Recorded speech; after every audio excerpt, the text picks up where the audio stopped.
Այսօր Ալավերդու Հովհաննես Թումանյանի անվան համար 2 հիմնական դպրոցում տեղի ունեցավ կենսաբանության, իսկ Սպանդարյանի անվան համար 1 դպրոցում հայոց լեզվի և եկեղեցու պատմության օլիմպիադաների տարածաշրջանային փուլը։ Ժորո Ասլիկյանը սովորում է Շամլուղի միջնակարգ դպրոցի 10-րդ դասարանում, մասնակցում է հայոց լեզվի օլիմպիադային։ Հարցերը հեշտ է, շարժերությունն եմ մտածում գրել։ Շարժությունը իմանալն և աշխարհի բոլոր մարդկանց մասին եմ գրում։ Ջանման լավ գրել, որպեսզի անցնեմ մարզային փուլ։ Հայոց լեզվի օլիմպիադայի հանձնաժողովի նախագահ Արման Մաթոսյանը նշում է, որ նախորդ տարի մասնակիցներն ավելի շատ էին։ Այս փաստը չէ սակայն, որ նրան այժմ հուզում է։ Երեխաներին հարցրի, ով ունի այդ սոցիալական ցանցեր, մեծ մասամբ ունեին, իմ հաջորդ հարցն էր, քանիսն եք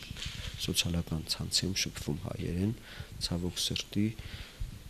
մի քանի հոգի այն էլ մտածում եմ, որ անկեղծ չէին, տեսեք մայրենի օլիմպիադային, մայրենիին մասնակցող երեխաների մեծ մասը հայերեն չի շփվում, ենք մայրենի խնդիր ունենք, դա ինձ համար ցավ է այսօր։ Դսեղի Հովհաննես Թումանյանի անվան միջնակարգ դպրոցի աշակերտուհի Նունե Դարփինյանն էլ եկել է մասնակցելու հայոց եկեղեցու պատմություն առարկայի օլիմպիադային։ Մեր բոլոր անցած դասերն են, որոշ մասում չեմ հիշում,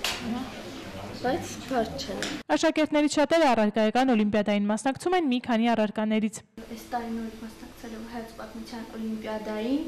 և նորից պարապում եմ, փորձում եմ հաղթել, միգուցե, որպեսզի